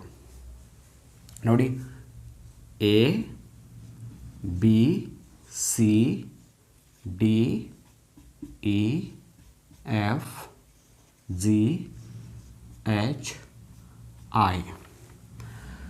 ಸೊ ನಾನು ಎಲ್ಲದಕ್ಕೂ ಹೆಸರು ಕೊಟ್ಟಿದ್ದೀನಿ. ಈಗ ನಾವು ಏನು ಮಾಡಬೇಕಂದ್ರೆ ಇಲ್ಲಿ ಬರ್ತಕ್ಕಂಥ ಚೌಕಗಳಿಗೆ ಸಂಬಂಧಪಟ್ಟಂತೆ ನಾವು ಎಣಿಸ್ತಾ ಹೋಗಬೇಕು. ಸೇಮ್ ಆಗಿ ನಾವು ಬಿಡಿ ಸಂಖ್ಯೆಗಳಿಂದ ಎಷ್ಟು ಚೌಕಿವೆ, 2 ಬಿಡಿಗಳಿಂದ ಎಷ್ಟಿವೆ, ಈ ಥರ ನಾವು ಕೌಂಟ್ ಮಾಡ್ತಾ ಹೋಗಬೇಕು. ಮೊದಲು ಏನು ಮಾಡಬೇಕಂದ್ರೆ 1 ಬಿಡಿಯಿಂದ ಎಷ್ಟು ಚೌಕಿವೆ, 1 ಬಿಡಿ, ಹೌದಾ. ಸೊ ಇದರಲ್ಲಿ ಎಷ್ಟಿವೆ ನೋಡಿ, 1 2 3 4 5 6 7 8 9 9 ಇವೆ, ಹೌದಾ. 9 ಆಯಿತು. ನೆಕ್ಸ್ಟ್ 2 ಮತ್ತು 3 ಬಿಡಿ, ಹೌದಾ. 2 ಇದ್ದದ್ದು ಮತ್ತು 3 ಇದ್ದದ್ದು ಎಷ್ಟು ಚೌಕ ಅಥವಾ ನೋಡಬೇಕು. ಈಗ ಎ ಬಿ ಅನ್ನೋದು ಚೌಕ ಆಗೋದಿಲ್ಲ, ಇದು ಆಯತ ಆಗುತ್ತೆ, ಉದ್ದಾಗ್ತಾ ಇದೆ. ಅಂದರೆ ಇಲ್ಲಿ ಯಾವುದೇ 2 ಮತ್ತು 3 ಇದ್ದದ್ದು ನೋಡೋದು ಕೂಡ ಉದ್ದಾಗ್ತಿದೆ. ನಮಗೇನು ಬೇಕು, ಚೌಕ್ ಇರಬೇಕು, ಫುಲ್ಲ ಚೌಕ್ ಇರಬೇಕು, 4 ಬಾಹುಗಳು ಈಕ್ವಲ್ ಆಗಿರಬೇಕು. ಬಟ್ 2 ಲೆಟರ್ಗಳಿಂದ ನೋಡಿದಾಗ ಅಥವಾ 3 ಲೆಟರ್ಗಳಿಂದ ನೋಡಿದಾಗ ನಮಗೆ ಯಾವುದೇ ಚೌಕ ಆಗೋದಿಲ್ಲ, ಅದು ಆಯತ ಆಗುತ್ತೆ, ಹೌದಾ. ಅಂದರೆ 2 ಮತ್ತು 3 ಬಿಡಿಗಳಿಂದ ನಮಗೆ ಯಾವುದೇ ಚೌಕಗಳು ಬರ್ತಾ ಇಲ್ಲ, 0 0, ಹೌದಾ. ನೆಕ್ಸ್ಟ್ ಏನು ಮಾಡಬೇಕು, 4ರಿಂದ ಎಷ್ಟಿವೆ ನೋಡಬೇಕು. 4 ಬಿಡಿ, 4 ಬಿಡಿಗಳಲ್ಲಿ ಎಷ್ಟು ಚೌಕಿವೆ. 4 ಅಂದರೆ ಈ ಥರ ನೋಡಿ, ಇದು 1, ಇದು 2, ಇದು 3, ಇದು 4, ಈ ಥರ ನಾವು ಕೌಂಟ್ ಮಾಡ್ಬೋದು. ಎ ಬಿ ಡಿ ಇ ಅನ್ನೋದು ಒಂದು ಚೌಕ, ಹೌದಾ. ಎ ಬಿ ಡಿ ಇ ಅನ್ನೋದು ಒಂದು ಚೌಕ. ಆಮೇಲೆ ಬಿ ಸಿ ಇ ಎಫ್ ನಾವು ಈ ಥರ ಹೇಳ್ತಾರೆ ನೋಡಿ, ಎ ಬಿ ಡಿ ಇ ಇದು ಒಂದು ಚೌಕ, ಬಿ ಸಿ ಇ ಎಫ್ ಇದೊಂದು ಚೌಕ. ಆಮೇಲೆ ನಾವು ಈ ಕಡೆ ಕೌಂಟ್ ಮಾಡಬೇಕು, ಡಿ ಇ ಜಿ ಎಚ್ ಅಂತ ಕೌಂಟ್ ಮಾಡ್ಬೋದು. ಡಿ ಇ ಜಿ ಎಚ್ ಇದು, ಹೌದಾ. D E G H. Next ಹೇಳಬೇಕು ಇ ಎಫ್ ಎಚ್ ಐ ಅಥವಾ ಇ ಎಚ್ ಐ, ಈ ಥರನೂ ತೊಗೋಬೋದು. ಇ ಎಫ್ ಎಚ್ ಐ ಇದು ಒಂದು ಕೋನ ಚೌಕ ಆಗ್ತಿದೆ. ಇ ಎಫ್ ಎಚ್ ಐ, ಹೌದಾ. ಅಂದರೆ 4 ಬಿಡಿಗಳಿಂದ ಕೂಡಿದಾಗ ಎಷ್ಟಾಗ್ತವೆ, ಟೋಟಲ್ ಎಷ್ಟು ಕೊಡ್ತದೆ ನೋಡಿ. ಇದು 1, ಇದು 2, ಇದು 3, 4, ಅಂದರೆ ಟೋಟಲ್ ಎಷ್ಟಾಯಿತು, 4 ಚೌಕಗಳು ಅದು, ಹೌದಾ. ನೆಕ್ಸ್ಟ್ ಎಷ್ಟು ನೋಡಬೇಕು ನಾವು, 5 ನೋಡಬೇಕು, 6 ನೋಡಬೇಕು, 7 ಮತ್ತು 8ರಲ್ಲಿ ನೋಡಬೇಕು. 5 ಸಂಖ್ಯೆಗಳಿದಂತೂ ಯಾವುದೇ ಚೌಕ ಆಗೋದಿಲ್ಲ, ಯಾಕಂದರೆ ನಾವು 4 ಚೌಕ ತುಂಡಾಗ ಒಂದು ತುಂಡು ಆಗುತ್ತೆ, ತುಂಡಾದಾಗ ಆಗಬಾರ್ದು, ಕರೆಕ್ಟಾಗಿ ಈಕ್ವಲ್ ಆಗಿ ಏನಾಗಬೇಕು, ನಮಗೆ ಚೌಕ ಆಗಬೇಕು, ಹೌದಾ. 5ರಿಂದ ಆಗೋದಿಲ್ಲ. ನೆಕ್ಸ್ಟ್ 6ರಿಂದ ಆಗ್ತವೆ ನೋಡಿ, ಹೀಗೆ 6, ಹೀಗೆ 3 3 6 ಆಗ್ತದೆ, ಇದು ಕೂಡ ಆಯತ ಆಗ್ತಿದೆ. ಸೊ 6 ಬಿಡಿಗಳಿಂದ ಯಾವುದೇ ಚೌಕ ಆಗೋದಿಲ್ಲ. 7 ಅಂತೂ ಆಗೋದಿಲ್ಲ, ಯಾಕಂದರೆ ಈಕ್ವಲ್ ಇಲ್ಲ, 7 ಆಗೋದಿಲ್ಲ. ಸೊ 8 ಆಗ್ಬೋದೇನೋ ನೆಕ್ಸ್ಟ್, ಹೌದಲ್ವಾ. 8 ನೋಡಿ, 4 4 8 ಕೂಡ ಆಗೋದಿಲ್ಲ. ಅಂದರೆ 5 6 7 8ರ ಒಂದು ಬಿಡಿಗಳಲ್ಲಿ ಯಾವುದೇ ಚೌಕಗಳು ಇಲ್ಲ, 0 0. ಓಕೆ. ನೆಕ್ಸ್ಟ್ ಯಾವುದು ಉಳಿತು, 9 ಉಳಿತು, ಯಾಕಂದರೆ ಟೋಟಲ್ ಸಂಖ್ಯೆ ಎಷ್ಟಿವೆ, 9 ಇವೆ. 1 2 3 4 5 6 7 8 9 9 ಇವೆ ಅಂದರೆ ನಾವು 9ರವರೆಗೆ ಎಣಿಸ್ಬೇಕು. ಈ ಕೊನೆಗೆ ಉಳಿತೇವುದು 9ನೇದು, 9 ಬಿಡಿ. ಸೊ 9 ಬಿಡಿಗಳಲ್ಲಿ ಯಾವುದಾದ್ರೂ ಆಗುತ್ತೆ ಅಂತ ನೋಡಬೇಕು. 9 ಬಿಡಿ ಅಂದರೆ ಟೋಟಲಾಗಿ 3 3 6 3 9 ಇವೆ, ಅಂದರೆ ಟೋಟಲ್ ಇದು ಒಂದು ಚೌಕ ಆಗ್ತಿದೆ, ಹೌದಾ. ನಾನು ಚಿತ್ರ ತೆಗೆಯಲು ಸ್ವಲ್ಪ ಅದು ಉದ್ದಾಗಿರ್ಬೋದು, ಆ್ಯಂಗಲ್ಗಳು ಇದು ಉದ್ದಾಗಿರ್ಬೋದು, ಇದು ಉದ್ದಾಗಿರ್ಬೋದು. ಬಟ್ ನಾನು ಅದನ್ನು ಚೌಕ ಅಂತ ಕನ್ಸಿಡರ್ ಮಾಡಿದಾಗ ಇದು ಒಟ್ಟು 9 ಸಂಖ್ಯೆದು 1 ಆಗ್ತಾಯಿದೆ. ಯಾವುದು, ಅಷ್ಟು ಲೆಟರ್ ಕೂಡಿ, ಹೌದಾ. ಸೊ ಇದು 1 ಅಂತ ನೇರವಾಗಿ ಬರಿತೀನಿ. ಅಂದರೆ ಈಗ ನಾವು ಎಣಿಸ್ಬೇಕು ಎಷ್ಟು ಚೌಕಗಳಿವೆ. ಇಲ್ಲಿ 9 ಇವೆ, ಆಮೇಲೆ ಇಲ್ಲಿ 4 ಇವೆ, 9 4 13 ಆಯಿತು, 13 ಇದು ಒಂದು 14, ಅಂದರೆ ಒಟ್ಟು 14 ಚೌಕಗಳಿವೆ. Option B is the right answer. Right. Simple ಆದ ಟೆಕ್ನಿಕ್ ಅಂದರೆ 1 ಲೀಟ್ರದು, 2 ಲೀಟ್ರದು, 3 ಲೀಟ್ರದು, 4 ಲೀಟ್ರದು, ಹೀಗೆ 9 ಲೀಟ್ರದವರೆಗೆ ಎಷ್ಟಾಗುತ್ತೆ ಅಂತ ನಾವು ಚೌಕವನ್ನು ಕೌಂಟ್ ಮಾಡಿದ್ರೆ ಈಸಿಯಾಗಿ ಕೌಂಟ್ ಮಾಡ್ಬೋದು. ಸೊ ಅಲ್ಫಾಬೆಟ್ ಕೊಟ್ಟಾಗ ಈ ಒಂದು ಫಾರ್ಮುಲಾವನ್ನು ನಾವು ಯೂಸ್ ಮಾಡ್ಬೋದು, ಈ ಟೆಕ್ನಿಕನ್ನು ಯೂಸ್ ಮಾಡ್ಬೋದು. ಬಟ್ ನಂಬರ್ ಕೊಟ್ಟಾಗ ತುಂಬ ಈಸಿಯಾಗಿದೆ. ನಂಬರ್ ಕೊಟ್ಟಾಗ ಯಾವ ಥರ ಸಾಲ್ವ್ ಮಾಡಬೇಕು ಅನ್ನೋದು ನೆಕ್ಸ್ಟ್ ಹೇಳ್ಕೊಡ್ತೀನಿ. ಓಕೆನಾ? ಸೊ ಈಗ ನಾವು ಕ್ವಶನ್ ನಂಬರ್ 3 ನೋಡೋಣ. Question number 3. So question number 3 ಅದು ಕೂಡ ಚೌಕಗಳಿಗೆ ಸಂಬಂಧಪಟ್ಟಂತೆ ಇದೆ, ಬಟ್ ಸಂಖ್ಯೆಗಳಿವೆ. ಸಂಖ್ಯೆಗಳಿದ್ದಾಗ ನಾವು ಈಸಿಯಾಗಿ ಸಾಲ್ವ್ ಮಾಡ್ಬೋದು. ನೋಡಿ, ನಾನು ಈಗ ಒಂದು ಎಕ್ಸಾಂಪಲ್ ಹೇಳ್ತೀನಿ. ಅಂದರೆ ನಾವು ಈಗೇನು 2ನೇ ಪ್ರಶ್ನೆ ಬಿಡಿಸಿದ್ವಲ್ಲ, ಅದಕ್ಕೆ ಇನ್ನೊಂದು ಟೆಕ್ನಿಕ್ ಇದೆ. ಆ ಟೆಕ್ನಿಕ್ ಒಂದು ವೇಳೆ ನಿಮ್ಗೆ 2ನೇ ಲೆಕ್ಕವನ್ನು ನಿಮ್ಗೆ ಸ್ವಲ್ಪ ಹಾರ್ಡ್ ಅನಿಸಿತು ಅಂದರೆ ಈ 3ನೇ ಟೆಕ್ನಿಕಲ್ಲಿ ಕೂಡ ನೀವು ಮಾಡ್ಬೋದು. 3ನೇ ಟೆಕ್ನಿಕ್ ಏನಿದೆ ನೋಡಿ. ಪ್ರಶ್ನೆ ಓದ್ತೀನಿ. ಈ ಕೆಳಗಿನ ಆಕೃತಿಗಳಲ್ಲಿ ಒಟ್ಟು ಎಷ್ಟು ಚೌಕಗಳಿವೆ? Option A 20, option B 30, option C 40, option D 50. Okay, ನಾನೀಗ ಒಂದು ಚೌಕ ತೆಗಿತೀನಿ ನೋಡಿ. ಈಗಾಗಲೇ ಅದು ಕೆಡಿಸ್ಬಾರ್ದಾಗಿತ್ತು, ಅದರಲ್ಲೇ ನಡೆದಿತ್ತು. ಓಕೆ, ಎಷ್ಟು ಇವೆಯೋ? 4 ಇವೆ. 3 4 ಸ್ವಲ್ಪ ದೊಡ್ಡದು ಮಾಡಬೇಕು. ಓಕೆ ಓಕೆ ಸರಿನಾ? ಸೊ ಎಷ್ಟು ಮಾಡಬೇಕಂದ್ರೆ ಇಲ್ಲಿ ಒಟ್ಟು 4 ಮನೆಗಳನ್ನು ಮಾಡಬೇಕು. 1 2 3 ಆ್ಯಂಡ್ 4. ಓಕೆನಾ? ಸೊ ಮತ್ತೆ ಏನು ಮಾಡಿದೆ ಅಂದರೆ ಈ ಥರ ಈ ಕಡೆ ಕೂಡ 4 ಮಾಡಿದ್ದಾರೆ. ಇದು 1 2 3 4 ಇದೆ, ಈ ಕಡೆ ಕೂಡ 1 2 3 4 1 2 3 4. Okay, 1 2 3 and 4. ಸೊ ಈ ಥರ ಆಕೃತಿ ಕೊಟ್ಟು ಏನು ಕೇಳ್ತಾರೆ, ಈ ಕೆಳಗಿನ ಆಕೃತಿಗಳಲ್ಲಿ ಒಟ್ಟು ಎಷ್ಟು ಚೌಕಗಳಿವೆ. ಬಟ್ ಇಲ್ಲಿ ನಾವು ಏನು ಮಾಡ್ಬೇಕಂದ್ರೆ, ನಾನು ಇಲ್ಲಿವರೆಗೆ ಅಲ್ಫಾಬೆಟನ್ನು ABCD ಅಂತ ಹಾಕ್ಕೊಂಡು ಯಾವ ಥರ ಕೌಂಟ್ ಮಾಡಬೇಕು ಅಂತ ತೋರಿಸಿದೆ. ಸ್ವಲ್ಪ ಅದು ಡಿಫಿಕಲ್ಟ್ ಆಗ್ಬೋದು. ಟ್ಯಾಲೆಂಟೆಡ್ ಸ್ಟೂಡೆಂಟ್ ಅದು ಈಸಿಯಾಗಿ ಬಿಡಿಸ್ಬೋದು. ಬಟ್ ಸ್ವಲ್ಪ ಅದಕ್ಕಿಂತ ಈಸಿ ಮೆಥಡ್ ಹೆಂಗಂದರೆ, ನಾವು ಅಲ್ಫಾಬೆಟ್ ಬದಲಿ ನಂಬರ್ಗಳನ್ನು ಹಾಕ್ಕೊಂಡು ಕೂಡ ಮಾಡ್ಬೋದು. ಈಗ ನೋಡಿ, 1 2 3 4 ಹೀಗೆ 4 ಆಯಿತಾ? ಈ ಹೀಗೆ ನೋಡಿ 1 2 3 4 ಈ ಥರ ಕೂಡ ನಾವು ಮಾಡ್ಬೋದು. ನಂಬರ್ಗಳನ್ನು ಹಾಕ್ಕೊಂಡು ನಾವು ಮಾಡಿದಾಗ ಈಸಿಯಾಗಿ ಮಾಡ್ಬೋದು. ಹೇಗೆ ಮಾಡ್ಬೋದು ಈಸಿಯಾಗಿ ನೋಡಿ. ನಾವು ಏನು ಸಿಂಪಲಾಗಿ ಏನು ಮಾಡೋಕ್ಕಂದರೆ ಎಣಿಸ್ಬೇಕು. ಹೀಗೂ 4 ಚೌಕಗಳಿವೆ, ಹೀಗೆ ನೋಡಿದಾಗ ಕೂಡ 4 ಚೌಕಗಳಿವೆ. ಅಂದರೆ ಲಂಬವಾಗಿ ಮತ್ತು ಉದ್ದವಾಗಿ ನೋಡಿದಾಗ ಎರಡು ಕೂಡ ಈಕ್ವಲ್ ಇವೆ.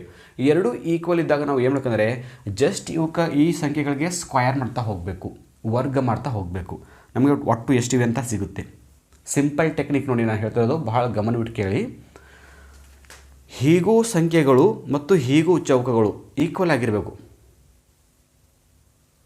ಉದ್ದವಾಗಿ ಮತ್ತು ಲಂಬವಾಗಿ ಈ ಕಡೆನೂ 4 ಈ ಕಡೆ 4, ಅಂದರೆ ಕಂಬ ಸಾಲುಗಳು ಮತ್ತು ಅಡ್ಡ ಸಾಲುಗಳು ಎರಡೂ ಈಕ್ವಲ್ ಇದ್ದಾಗ ಮಾತ್ರ ಈ ಒಂದು ಟೆಕ್ನಿಕ್ ಅಪ್ಲೈ ಆಗುತ್ತೆ. ಒಂದು ವೇಳೆ ಈ ಕಡೆ 4 ಕೊಟ್ಟಿದ್ರು, ಹೀಗೆ 3 ಮಾತ್ರ ಕೊಟ್ಟಿದ್ದಾರೆ, ಈ ಟೆಕ್ನಿಕ್ ಅಪ್ಲೈ ಆಗೋದಿಲ್ಲ. ಇದು ಒಂದು ನೆನಪಿಟ್ಕೊಳ್ಳಿ. ಹೌದಾ? ಈಕ್ವಲ್ ಇವೆ, ಹೀಗೂ 4 ಹೀಗೂ 4 ಎರಡೂ ಈಕ್ವಲ್ ಇದ್ದಾಗ ನಾವು ಹೇಳ್ಬೇಕಂದ್ರೆ ಈ ಸಂಖ್ಯೆಗಳಿಗೆ ಸ್ಕ್ವೈರ್ ಮಾಡ್ತಾ ಪ್ಲಸ್ ಮಾಡಬೇಕಷ್ಟೆ. ಈಗ ನೋಡಿ, 1 ಇದೆನಾ, 1ರ ಸ್ಕ್ವಯರ್ ಪ್ಲಸ್ 2 ಇದೆನಾ, 2ರ ಸ್ಕ್ವಯರ್ ಪ್ಲಸ್ ಇಲ್ಲಿ 3 ಇದೆನಾ, 3ರ ಸ್ಕ್ವಯರ್ ಪ್ಲಸ್ ಇಲ್ಲಿ 4 ಇದೆನಾ, 4ರ ಸ್ಕ್ವಯರ್. ಸೊ ನಾವೀಗ ಆ ಥರ ಏನು ಮಾಡಬೇಕು, ಕೌಂಟ್ ಮಾಡ್ತಾ ಹೋಗಬೇಕು. 1 ಒಂದಲೇ ಎಷ್ಟು, 1 ಒಂದಲೇ 1, 1ಅನ್ನು 2 ಬಾರಿ ಗುಣಾಕಾರ ಮಾಡಿದಾಗ 1 ಬರುತ್ತೆ. ಪ್ಲಸ್ 2ಅನ್ನು 2 ಬಾರಿ ಗುಣಿಸಿದಾಗ 2 2ಲೇ 4, 3 3ಲೇ 9, ಪ್ಲಸ್ 4 4ಲೇ 16. ಈಗ ಈ ಸಂಖ್ಯೆಗಳನ್ನ ಕೂಡಿಸ್ತಾ ಬರೋಣ. ಹೌದಾ? ಸೊ ನೋಡಿ, ಕೂಡಿಸಿದಾಗ ಎಷ್ಟಾಗುತ್ತೆ, 1 + 4 5 ಆಗುತ್ತೆ. 5 + 9 14, 14 + 6 20, 20 10 30. ಸರಿನಾ? ಎಷ್ಟು ಬಂತು? 30 ಬಂತು. ಅಂದರೆ ಈ ಆಕೃತಿಯಲ್ಲಿ ಒಟ್ಟು ಎಷ್ಟು ಚೌಕಗಳಿವೆ ಅಂದರೆ 30 ಚೌಕಗಳಿವೆ. Option B is the right answer. ತುಂಬ ಈಸಿ ಮೆಥಡ್ ಅಲ್ವಾ? ನಾವು ಅಲ್ಫಾಬೆಟ್ ಹಾಕೊಂಡಾಗ ಸ್ವಲ್ಪ ಜಾಸ್ತಿ ಟೈಮ್ ತೆಗೆದುಕೊಳ್ಳುತ್ತೆ. ಯಾಕಂದರೆ ಎಲ್ಲವನ್ನು ನಾವು ಕೌಂಟ್ ಮಾಡ್ತಾ ಕೊಡಬೇಕು. ಎ ಬಿ ಸಿ ಡಿದು ಎಷ್ಟಿವೆ, ಎದು ಎಷ್ಟಿವೆ, ಬಿದು ಎಷ್ಟಿವೆ, ಸಿದು ಎಷ್ಟಿವೆ, ಒಂದೊಂದು ಲೆಟರ್, ಎರಡೆರಡು ಲೆಟರ್, ಮೂರು ಲೆಟರ್. ಸೊ ಆ ಮೆಥಡ್ ಸ್ವಲ್ಪ ಟೈಮ್ ತೆಗೆದುಕೊಳ್ಳುತ್ತೆ. ಬಟ್ ಈ ಮೆಥಡ್ ಹಾಗಲ್ಲ, ಸಿಂಪಲ್ ಆಗಿದೆ. ಮೇಲೆ ಕೊಟ್ಟಂಥ ಅಥವಾ ಹೀಗೆ ಕೊಟ್ಟಂಥ ಯಾವುದಾದ್ರೂ ಒಂದು ಸಂಖ್ಯೆಯನ್ನು ಸ್ಕ್ವಯರ್ ಮಾಡ್ತಾ ಹೋಗಿ ಅವುಗಳನ್ನ ಕೂಡಿಸಿದರೆ ಒಟ್ಟು ಚೌಕಗಳು ಗೊತ್ತಾಗುತ್ತೆ. ಒಟ್ಟು ಚೌಕಗಳು 30 ಇವೆ. ಓಕೆನಾ? ಸೊ ಇದು ಈಕ್ವಲ್ ಬಂದಾಗ ಮಾಡಿದ್ವಿ. ಅಡ್ಡ ಸಾಲುಗಳು ಮತ್ತು ಕಂಬ ಸಾಲುಗಳು ಈಕ್ವಲ್ ಬಂದಾಗ ಮಾಡಿದ್ವಿ. ಸೊ ಕೆಲವೊಂದು ಡೈಗ್ರಾಮಲ್ಲಿ ನಿಮಗೆ ಎಕ್ಸಾಮ್ಗಳು ಏನು ಕೇಳ್ತಾರೆ, ಒಂದು ಕಡೆ ಎರಡೂ ಈಕ್ವಲ್ ಕೊಡೋದಿಲ್ಲ. ಕಂಬ ಸಾಲು ಮತ್ತು ಅಡ್ಡ ಸಾಲು ವೇರಿಯೇಷನ್ ಇರುತ್ತೆ. ಹೀಗೆ 4 ಇದ್ದಾಗ ಈ ಕಡೆ 3 ತನಕ ಇರ್ಬೋದು ಅಥವಾ 5 ಇರ್ಬೋದು. ಸೊ ಈ ಥರ ಇದ್ದಾಗ ಯಾವ ಥರ ಮಾಡಬೇಕು ಅಂತ ಹೇಳ್ಕೊಡ್ತೀನಿ. ಓಕೆನಾ? ನಾವು ಕ್ವೆಶ್ಚನ್ ನಂಬರ್ 4. ಈ ಕೆಳಗಿನ ಆಕೃತಿಯಲ್ಲಿ ಒಟ್ಟು ಎಷ್ಟು ಚೌಕಗಳಿವೆ? ಹೌದಾ? ಸೊ ಆಪ್ಷನ್ ನೋಡೋಣ ಮೊದಲು. Option A 14, option B 16, option C 12, option D 10. So ನಾವೀಗ ಏನು ಮಾಡಬೇಕಂದ್ರೆ ಸೇಮ್ ಅಂಥದ್ದೇ ಒಂದು ಇನ್ನೊಂದು ಡೈಗ್ರಾಮ್ ಇಸ್ಕೋಣ. ಚಿಕ್ಕದ್ದು ಸ್ವಲ್ಪ ದೊಡ್ಡದೇ ಮಾಡೋಣ, ಯಾಕಂದರೆ ವೀಡಿಯೋಲಿ ನಿಮಗೆ ಕ್ಲಿಯರಾಗಿ ಕಾಣಬೇಕಲ್ವಾ. ಎಷ್ಟಿವೆ? 1 2 3 ಅಂದರೆ ಕಂಬ ಸಾಲುಗಳು 3. ಸೊ ಅಡ್ಡ ಸಾಲುಗಳು ಕೂಡ 3 ಇವೆ. 1 2 3. ಈ ಕೆಳಗೆ ಕೊಟ್ಟಿರುವ ಆಕೃತಿಯಲ್ಲಿ ಒಟ್ಟು ಎಷ್ಟು ಚೌಕಗಳಿವೆ? ಹೌದಾ? ಈಗಾಗಲೇ ನಾನು ಬಿಡಿಸಿದೆ. ಏನು ಹೇಳಿದೆ ಅಲ್ಲಿ? ಅಡ್ಡ ಸಾಲು ಮತ್ತು ಕಂಬ ಸಾಲುಗಳು ಈಕ್ವಲ್ ಇದ್ದಾಗ ಸ್ಕ್ವಯರ್ ಮಾಡ್ತಾ ಹೋಗಿ ಕೂಡಿಸ್ಬೇಕು ಅಂತ. ಇಲ್ಲಿ ಕೂಡ ಹಾಗೆ ಥರ ಇದೆ ನೋಡಿ. ಇಲ್ಲಿ 1 2 3 ಅಡ್ಡ ಸಾಲುಗಳು 3 ಇವೆ. ಲಂಬ ಸಾಲುಗಳು ಕೂಡ 1 2 3. ಹೀಗೂ 3 ಇದೆ, ಹೀಗೂ 3 ಇದೆ. ಅಡ್ಡ ಸಾಲು ಮತ್ತು ಕಂಬ ಸಾಲು ಎರಡು ಈಕ್ವಲ್ ಇದ್ದಾಗ ಏನು ಮಾಡಬೇಕು? ಈ ಮೇಲಿನ ಸಂಖ್ಯೆಗಳನ್ನ ಸ್ಕ್ವಯರ್ ಮಾಡ್ತಾ ಹೋಗಿ ಕೌಂಟ್ ಮಾಡಬೇಕು. ಹೌದಾ? ನೋಡಿ, 1 ಸ್ಕ್ವಯರ್ ಮಾಡ್ಕೊಳ್ಳಿ, ಪ್ಲಸ್ 2 ಸ್ಕ್ವಯರ್ ಮಾಡ್ಕೊಳ್ಳಿ, ಪ್ಲಸ್ 3 ಸ್ಕ್ವಯರ್ ಮಾಡ್ಕೊಳ್ಳಿ. ಹೌದಾ? ನೋಡಿ ಎಷ್ಟಾಗುತ್ತೆ? 1 1 1, 2 2 4, 3 3 9. ಸೊ ಒಟ್ಟು ಕೂಡಿಸಿದಾಗ ಎಷ್ಟಾಗುತ್ತೆ ನೋಡಿ? 9 10 14. ಸೊ ಎಷ್ಟು ಚೌಕಗಳಿವೆ? 14 ಚೌಕಗಳಿವೆ. ಸರಿಯಾದ ಉತ್ತರ ಆಪ್ಷನ್ ಎ. ಅಂದರೆ 3ನೇ ಲೆಕ್ಕ ಮತ್ತು 4ನೇ ಲೆಕ್ಕ ಏನಿದೆ, ಅಡ್ಡ ಸಾಲುಗಳು ಮತ್ತು ಕಂಬ ಸಾಲುಗಳು. ನೆನಪಿಟ್ಕೊಳ್ಳಿ, ಅಡ್ಡ ಸಾಲುಗಳು ಪ್ಲಸ್ ಕಂಬ ಸಾಲುಗಳು, ಪ್ಲಸ್ ಅಲ್ಲ ಈಕ್ವಲ್ ಮಾಡೋಣ. ಕಂಬ ಸಾಲುಗಳು, ಅಡ್ಡ ಸಾಲುಗಳು ಮತ್ತು ಕಂಬ ಸಾಲುಗಳು ಈಕ್ವಲ್ ಇದ್ದಾಗ ಜಸ್ಟ್ ನಾವು ಏನು ಮಾಡಬೇಕು? ಮೇಲಿನ ಸಂಖ್ಯೆಗಳನ್ನ ಸ್ಕ್ವಯರ್ ಮಾಡಿ ಅವುಗಳನ್ನ ಕೂಡಿಸ್ಬೇಕು. ಸರಿನಾ? 3ನೇ ಲೆಕ್ಕ ಮತ್ತು 4ನೇ ಲೆಕ್ಕ ಏನಿದೆ ಸಮಾನವಾಗಿದ್ದಾಗ. ಈಗ ನಾವು ನೆಕ್ಸ್ಟ್ 5ನೇ ಲೆಕ್ಕ ನೋಡ್ತೀವಿ. ಸ್ವಲ್ಪ ಡಿಫ್ರೆಂಟ್ ಆಗಿದೆ. ಏನು ಡಿಫ್ರೆಂಟ್ ಆಗಿದೆ? ಅಲ್ಲಿ ಅಡ್ಡ ಸಾಲುಗಳು ಮತ್ತು ಕಂಬ ಸಾಲುಗಳು ಈಕ್ವಲ್ ಇರೋದಿಲ್ಲ. ಈಗ ಇಲ್ಲಿ ನೋಡಿ, ಅಡ್ಡ ಸಾಲುಗಳು ಎಷ್ಟಿವೆ? ಅಡ್ಡ ಸಾಲುಗಳು 1 2 3 ಇವೆ. ಅಡ್ಡ ಸಾಲುಗಳು 3. ಸೊ ಕಂಬ ಸಾಲುಗಳು ಎಷ್ಟಿವೆ ನೋಡಿ? 1 2 3. ಕಂಬ ಸಾಲುಗಳು ಕೂಡ 3 ಇವೆ. ಎರಡು ಈಕ್ವಲ್ ಅವ. ಬಟ್ ನಮಗೆ ನೆಕ್ಸ್ಟ್ ಪ್ರಶ್ನೆಗಳಲ್ಲಿ ಆ ಥರ ಕೇಳೋದಿಲ್ಲ. ಎರಡು ಕಡೆ 3 ಇರೋದಿಲ್ಲ. ಒಂದು ಕಡೆ 3 ಇದ್ದಾಗ ಒಂದು ಕಡೆ 4 ಇರ್ಬೋದು, ಒಂದು ಕಡೆ 5 ಇರ್ಬೋದು. ಹೆಚ್ಚು ಕಡಿಮೆ ಇರುತ್ತೆ. ಎರಡು ಈಕ್ವಲ್ ಇರೋದಿಲ್ಲ. ಸೊ ಈಕ್ವಲ್ ಇಲ್ಲದೇ ಇದ್ದಾಗ ಯಾವ ಟೆಕ್ನಿಕನ್ನು ನಾವು ಸಾಲ್ವ್ ಮಾಡಬೇಕು, ಯಾವ ಟೆಕ್ನಿಕನ್ನು ಅಪ್ಲೈ ಮಾಡಿ, ಯಾವ ಟ್ರಿಕ್ಸನ್ನು ಅಪ್ಲೈ ಮಾಡಿ ನಾವು ಈ ಥರ ಪ್ರಾಬ್ಲಮ್ಸನ್ನು ಸಾಲ್ವ್ ಮಾಡ್ಬೋದು ಅಂತಕ್ಕಂಥದ್ದು ನಾವು ನೆಕ್ಸ್ಟ್ 5ನೇ ಕ್ವಶನಲ್ಲಿ ನೋಡೋಣ. ಯಾಕಂದರೆ ಇದೊಂದು ಎಕ್ಸ್ಟ್ರಾ ಕ್ವಶನ್ ಯಾಕೆ ಮಾಡಿಸಿದರೆ ಪ್ರಾಕ್ಟೀಸ್ ಆಗಲಿ ಅಂತ. Right? Next question number 5. So question number 5, ಪ್ರಶ್ನೆ 5 ಏನು ಕೇಳ್ತಿದೆ? ಈ ಕೆಳಗಿನ ಆಕೃತಿಯಲ್ಲಿ ಒಟ್ಟು ಎಷ್ಟು ಚೌಕಗಳಿವೆ? ಹೌದಾ? ಬಟ್ ಆಕೃತಿ ಡಿಫ್ರೆಂಟ್ ಆಗಿದೆ. ಆಪ್ಷನ್ ಕೊಡ್ತೀನಿ ನೋಡಿ. Option A 20, option B 30, option C 40, option D 50. Okay, so ನಾವೀಗ ಆಕೃತಿಯನ್ನು ಬಿಡಿಸ್ಬೇಕು. ಸ್ವಲ್ಪ ದೊಡ್ಡದಿದೆ. 1 2 3 4 ಇವೆ. ನಾನೀಗ 4 1 2 3 4 ಎಸ್ 4 ಸಾಲಕ 4 ಸಾಕು. ಓಕೆ, 4 ಹೀಗೆ. ನೆಕ್ಸ್ಟು 1 2 3 4 1 2 3 4 5 ಅಂದರೆ ಕಂಬಗಳು 5. 1 2 3 4 5 ಕಂಬಗಳು 5 ಅದು. ಸೊ ಕಂಬಗಳು 5 ಕೊಟ್ಟಿದ್ದಾರೆ ಅಂದಮೇಲೆ ಓಕೆ, ಅಡ್ಡಗಳು ಎಷ್ಟಿವೆ ನೋಡಬೇಕಲ್ಲ. ಅಡ್ಡಗಳು 4 ಇವೆ ನೋಡಿ.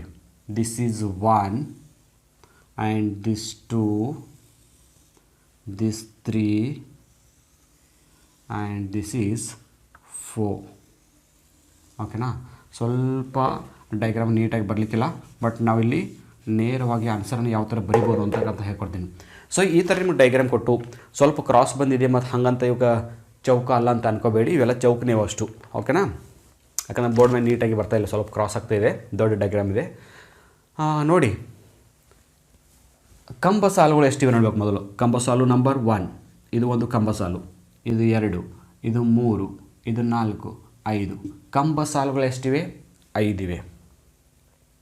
ಸೊ ಅಡ್ಡ ಸಾಲುಗಳು ನೋಡಿರಿ. ಇದು 1, ಇದು 2, ಇದು 3, ಇದು 4. ಕಂಬ ಸಾಲುಗಳು 5 ಇವೆ, ಅಡ್ಡ ಸಾಲುಗಳು 4 ಇವೆ. 2 ಈಕ್ವಲ್ ಇಲ್ಲ.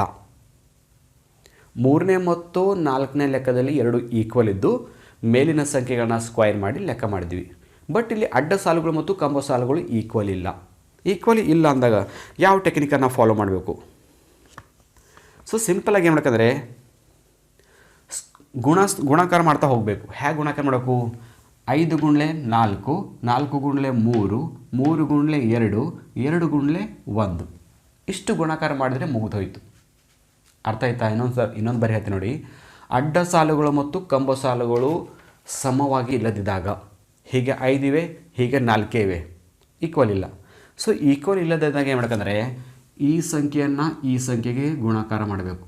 4ಅನ್ನು 5ಕ್ಕೆ, ಈ 5ಅನ್ನು 4ಕ್ಕೆ, ಈ 4ಅನ್ನು 3ಕ್ಕೆ, ಈ 3ಅನ್ನು 2ಕ್ಕೆ, ಈ 2ಅನ್ನು 1ಕ್ಕೆ ಗುಣಿಸ್ಬೇಕಷ್ಟೆ. ಗುಣಾಕಾರ ಮಾಡಬೇಕು ನೋಡಿ. ನಾನು ಮಾಡಿ ತೋರಿಸಿ ನೋಡಿ. 5 ಗುಣ್ಲೆ 4, 5 ಗುಣ್ಲೆ 4. ಮುಂದೆ 4 ಗುಣ್ಲೆ 3, 4 ಗುಣ್ಲೆ 3. 4 ಆಯಿತಾ? 3 ಗುಣ್ಲೆ 2, 3 ಗುಣ್ಲೆ 2, 3 ಆಯಿತಾ?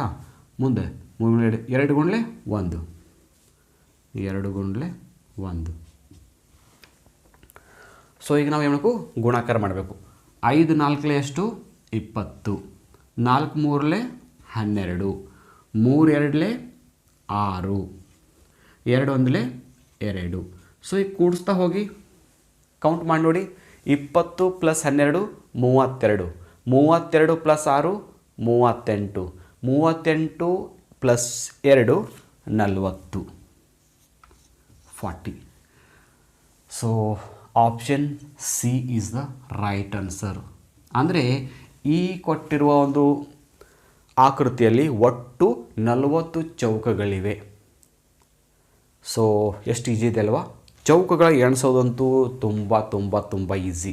ಒಂದು ನೆನಪಿಟ್ಕೋಬೇಕು, ಕಂಬ ಸಾಲುಗಳು ಅಡ್ಡ ಸಾಲುಗಳು ಈಕ್ವಲ್ ಇದ್ದರೆ ಮೇಲಿನ ಸಂಖ್ಯೆಗಳು ಸ್ಕ್ವೈರ್ ಮಾಡಿ ಕೂಡಿಸ್ತಾ ಹೋಗಬೇಕು. ಅಡ್ಡ ಸಾಲುಗಳು ಮತ್ತು ಕಂಬ ಸಾಲುಗಳು ಈಕ್ವಲ್ ಇರಲಿಲ್ಲ, ಈ ಥರ ಇತ್ತು. ಈಕ್ವಲ್ ಇದ್ದಿದ್ದಿಲ್ಲ ಅಂದರೆ ಈ ಥರ ಒಂದು ಸಂಖ್ಯೆ ಒಂದು ಗುಣಿಸ್ತಾ ಹೋಗಬೇಕು. ಈ ಸಿಂಪಲ್ 2 ಟೆಕ್ನಿಕನ್ನು ನೆನಪಿಟ್ಕೊಳ್ಳಿ. ಸ್ಕ್ವೈರ್ಗೆ ಸಂಬಂಧಪಟ್ಟಂತೆ ಯಾವುದೇ ಪ್ರಶ್ನೆ ಕೊಟ್ಟರು ಕೂಡ ನೀವು ಈಸಿಯಾಗಿ ಬಿಡಿಸ್ಬೋದು. ಓಕೆ, ಸೊ ನೆಕ್ಸ್ಟ್ ಈಗ ಕ್ವಶನ್ ನಂಬರ್ 6 ಅನ್ನು ನೋಡೋಣ. Question number 6. ಸೊ ಪ್ರಶ್ನೆ 6 ಏನು ಕೇಳ್ತಿದೆ? ಈ ಕೆಳಗಿನ ಆಕೃತಿಯಲ್ಲಿ ಒಟ್ಟು ಎಷ್ಟು ಚೌಕಗಳಿವೆ? ಇದು ಕೂಡ ಯಾವ ಥರ ಇದೆ ನೋಡೋಣ. ಹೌದಾ, ಚೌಕಗಳು ಕೇಳ್ತಾ ಇದ್ದಾರೆ. Option A 16, option B 10, option C 15, option D 20. ಸರಿನಾ? ಸೊ ನಾವೀಗ ಡೈಗ್ರಾಮ್ ಇಸ್ಕೋಬೇಕು. ಸಿಂಪಲ್ ಆದ ಒಂದು ಡೈಗ್ರಾಮ್ ಇಸ್ಕೊಳ್ಳೋಣ. ಸೊ 1 2 3 4 5. ಓಕೆ, ಎಷ್ಟದು ನೋಡಿ, ಮನೆಗಳು ಎಷ್ಟು ಕಂಬ ಸಾಲುಗಳು 4 ಇವೆ. 4 1 2 next 3. Okay, nice. Okay, so ನೋಡಿ, ಇದು ಒಂದು ಚೌಕ ಇದೆ. ಸ್ವಲ್ಪ ಡೈಗ್ರಾಮ್ ಕ್ರಾಸ್ ಆಗಿರ್ಬೋದು, ಬಟ್ ಇದು ಚೌಕ ಅಂತ ಅರ್ಥ ಮಾಡ್ಕೊಳ್ಳಿ. ಸೊ ನೋಡಬೇಕೀಗ ಕಂಬ ಸಾಲುಗಳು ಎಷ್ಟಿವೆ? ಕಂಬಗಳು 1 ಕಂಬ, 2 ಕಂಬ, 3 ಕಂಬ, 4 ಕಂಬ. ಕಂಬಗಳು 4 ಇವೆ. 1 2 3 4 ಕಂಬಗಳು 4 ಇವೆ. ಅಡ್ಡ ಸಾಲುಗಳು ಎಷ್ಟಿವೆ? ಅಡ್ಡ ಸಾಲುಗಳು ಅಂದರೆ ಹೀಗೆ, ಇದು 1, ಇದೊಂದು ಅಡ್ಡ 2, ಇದು 3ನೇ ಅಡ್ಡ. ನೋಡಿ, ಕಂಬ ಸಾಲುಗಳು 4 ಇವೆ, ಅಡ್ಡ ಸಾಲುಗಳು 3 ಇವೆ. 2 ಈಕ್ವಲ್ ಇಲ್ಲ. ಸೊ 2 ಈಕ್ವಲ್ ಇಲ್ಲ ಅಂದಾಗ ನಾವು ಯಾವ ಥರ ಮಾಡ್ತೀವಿ ಸಾಲ್ವ್ ಮಾಡಿ? ಈ 4ಅನ್ನು 3ರಿಂದ ಗುಣಿಸಬೇಕು, ಈ 3ರಿಂದ 2ರಿಂದ ಗುಣಿಸಬೇಕು, ಈ 2ಅನ್ನು 1ರಿಂದ ಗುಣಿಸಬೇಕು. ಈಗಾಗಲೇ ನಾವು ಹಿಂದಿನ ಲೆಕ್ಕ ನೋಡಿದ್ವಲ್ಲ, 5ನೇ ಫಾರ್ಮುಲಾನೇ ಸೇಮ್ ಇದೆ. ಸ್ವಲ್ಪ ಇಲ್ಲಿ ಮನೆಗಳ ಚೌಕಗಳ ಸಂಖ್ಯೆ ಕಡಿಮೆ ಇವೆ. ಸೊ ನಾವು ಆ ಥರ ಗುಣಾಕಾರ ಮಾಡ್ತಾ ಬರೋಣ. 4 ಗುಣಲೆ 3, 4 ಮೂರಲೆ 12, 3 ಗುಣಲೆ 2, 3 ಗುಣಲೆ 2, 3 ಎರಡಲೆ 6, 3 ಗುಣಲೆ 2, 2 ಗುಣಲೆ 1, 2 ಗುಣಲೆ 1, 2 ಒಂದಲೆ 2. ಸೊ ಈಗ ಒಟ್ಟು ಟೋಟಲ್ ಮಾಡಿ ನೋಡಿ. 12 + 6 18, 18 + 2 20. ಒಟ್ಟು 20 ಚೌಕಗಳಿವೆ. Option D is the right answer. Simple ಆಗಿದೆಯಲ್ಲ? ಅಂದರೆ ನಾವು 2 ಲೆಕ್ಕಗಳನ್ನು ಅಡ್ಡ ಸಾಲುಗಳು ಮತ್ತು ಕಂಬ ಸಾಲುಗಳು ಈಕ್ವಲ್ ಇದ್ದದನ್ನು ಮಾಡಿ ನೋಡಿದ್ದೀವಿ. ಇನ್ನೂ 2 ಲೆಕ್ಕಗಳನ್ನು ಅಡ್ಡ ಸಾಲುಗಳು ಮತ್ತು ಕಂಬ ಸಾಲುಗಳು ಈಕ್ವಲ್ ಇಲ್ಲದೇ ಇದ್ದಾಗ ಯಾವ ಥರ ಮಾಡಬೇಕು ಅಂತ ನೋಡಿದ್ವಿ. ಮತ್ತು ಒಂದು ತ್ರಿಭುಜದಲ್ಲಿ ಯಾವ ಥರ ನಾವು ಬೇರೆ ಬೇರೆ ತ್ರಿಭುಜಗಳನ್ನ ಕೌಂಟ್ ಮಾಡಬೇಕು ಅಂತ ನೋಡಿದ್ವಿ. ಸೊ ನೆಕ್ಸ್ಟ್ ಒಂದು ಪ್ರಾಬ್ಲಮ್ ಡಿಫ್ರೆಂಟ್ ಆಗಿದೆ. ಸೊ ಅದು ನೋಡೋಣ ಈಗ. Okay, question number 7.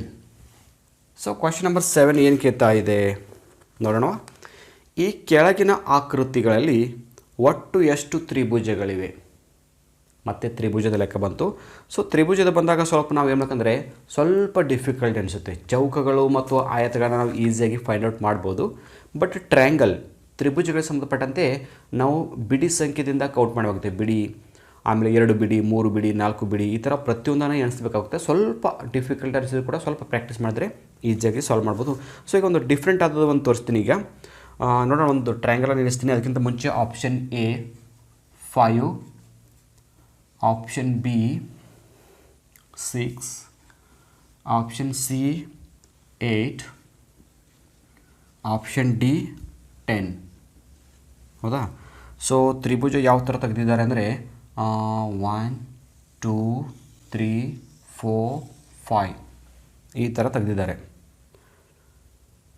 1 2 3 4 5 ಸ್ವಲ್ಪ ಕ್ರಾಸ್ ಆಗಿದೆ, ನೋಡಿದೆ ಅನ್ಕೋತೀನ. ಓಕೆ, ಸೊ ಇವೆಲ್ಲ ಟ್ರಯಾಂಗಲ್ ಇವೆ ನೋಡಿ. ನಾವು ಈ ಥರದ ಒಂದು ತ್ರಿಭುಜವನ್ನು ಕೊಟ್ಟಾಗ ಇಲ್ಲಿ ಮಿಕ್ಸ್ ತ್ರಿಭುಜಗಳಿವೆ, ಎಲ್ಲೋ ಮಿಕ್ಸ್ ಆಗಿವೆ, ನಮಗೆ ಗೊತ್ತಾಗ್ತಾ ಇಲ್ಲ, ರೈಟ್? ಸೊ ಏನು ಸಿಂಪಲ್ ಏನು ಮಾಡಬೇಕಂದ್ರೆ, ಈ ಥರ ತ್ರಿಭುಜ ಕೊಟ್ಟಾಗ ಮೊದಲು ನಾವು ಅವುಗಳನ್ನು ಹೆಸರು ಕೊಡಬೇಕು. ಹೆಸರು ಕೊಡೋಣ ಮೊದಲು. ಇದನ್ನು ಎ ಅಂತ ಕೊಡೋಣ, ಇದು ಬಿ, ಹೌದಾ? ಮಧ್ಯದು ಸಿ, ಆಮೇಲೆ ಈ ಕಡೆ ಡಿ, ಆಮೇಲೆ ಇ, ಇದನ್ನು ಎಫ್ ಅಂತ ಕೊಡೋಣ. ಸೊ ಒಂದೊಂದು ಹೆಸರನ್ನು ಕೊಡ್ತೀವಿ. ಆವಾಗ ನಾವು ಯಾವ ಥರ ಕೊಡ್ತೀವಿ ಫಸ್ಟು ಲೆಕ್ಕಗಳೆಲ್ಲ ಆ ಥರನ ಹೆಸರನ್ನು ಕೊಡಬೇಕು. ಹೆಸರು ಕೊಟ್ಟಾಗ ನೋಡ್ತೀವಿ ಎಲ್ಲವೂ ಕೂಡ ತ್ರಿಭುಜ ಆಗ್ತಿದೆ. ಏನು ಬಿ ತ್ರಿಭುಜ ಇದೆ, ಇ ಎಫ್ ಡಿ ಎ ಎಲ್ಲ ತ್ರಿಭುಜ ಇವೆ. ಬಟ್ ಸಿ ಒಂದು ತ್ರಿಭುಜ ಇಲ್ಲವ ಮಧ್ಯದಲ್ಲಿ.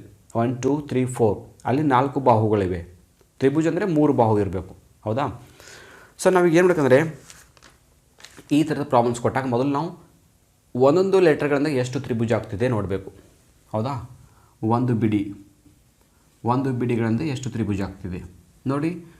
A B E F D C ಒಂದು ಬಿಟ್ಟೆ ಉಳಿದು ಆಗ್ತಿವೆ. ಅಷ್ಟು ಎಷ್ಟು ಸಂಖ್ಯೆಗಳಿವೆ ನೋಡಿ, ಅಷ್ಟು ಆಲ್ಫಾಬೆಟ್ಗಳು 1 2 3 4 5 6 ಆಲ್ಫಾಬೆಟ್ ಇವೆ. 6 ಆಲ್ಫಾಬೆಟಲ್ಲಿ ನಮಗೆ ಸಿ ಒಂದು ಆಗ್ತಾಯಿಲ್ಲ. ಸೊ ಸಿ ಒಂದು ಬಿಟ್ಟರೆ 5. ಹೌದಾ? ಸೊ ಯಾವ್ಯಾವ ಆಗ್ತಿವೆ? ಎ ಆಗ್ತಿದೆ, ಬಿ ಆಗ್ತಿದೆ, ಸಿ ಆಗ್ತಾಯಿಲ್ಲ, ಡಿ ಇ ಎಫ್ ಒಟ್ಟು 5 ತ್ರಿಭುಜಗಳಾಗ್ತಿವೆ. 1 2 3 4 5. ಒಂದು ಲೆಟರ್ದಿಂದ ಎಷ್ಟು ತ್ರಿಭುಜ ಆಗ್ತಿವೆ? 5 ತ್ರಿಭುಜಗಳು ಸಿಗ್ತಾ ಇವೆ. ಸೊ ನಾವು ನೆಕ್ಸ್ಟ್ ಏನಕ್ಕಂದರೆ 2 ಬಿಡಿಗಳಿಂದ ಎಷ್ಟಾಗುತ್ತೆ ನೋಡಬೇಕು. 2 ಬಿಡಿಗಳಿಂದ. ಸೊ ಇದು ಎಲ್ಲಿವರೆಗೆ ಕೌಂಟ್ ಮಾಡ್ತಾ ಹೋಗ್ಬೇಕು? 2 3 4 ಅಂದರೆ ಈ ಎಷ್ಟು ಆಲ್ಫಾಬೆಟ್ಸ್ ಇವೆ ಅಷ್ಟು. ಆಲ್ಫಾಬೆಟ್ಸ್ ಎಷ್ಟಿವೆ? 6 ಇವೆ. ಹೌದಾ? 6ರವರೆಗೆ ಎಣಿಸ್ತಾ ಹೋಗಬೇಕು. ಸೊ 2 ಲೆಟರ್ದು ಯಾವುದಾದ್ರೂ ತ್ರಿಭುಜ ಆಗ್ತಿದೆ ನೋಡಬೇಕು. ಇ ಸಿ ಆಗ್ತಿಲ್ಲ, ಡಿ ಎಫ್ ಆಗ್ತಿಲ್ಲ, ಡಿ ಎ ಆಗ್ತಿಲ್ಲ, ಬಿ ಆಗ್ತಿಲ್ಲ. ಸೊ ಯಾವುದೇ 2 ನಂಬರ್ಗಳಿಂದ 2 ಆಲ್ಫಾಬೆಟ್ಗಳಿಂದ ಯಾವುದೇ ತ್ರಿಭುಜಗಳು ರಚನೆ ಆಗ್ತಿಲ್ಲ. ಡ್ಯಾಶ್. ಓಕೆ. ನೆಕ್ಸ್ಟ್ ನಾವೀಗ 3 ಬಿಡಿಗಳಿಂದ ನೋಡಬೇಕು. 3 ಲೆಟರ್ಗಳಿಂದ 3 ಬಿಡಿಗಳಿಂದ ಎಷ್ಟು ಟ್ರಯಾಂಗಲ್ ಕ್ರಿಯೇಟ್ ಆಗ್ತಿವೆ?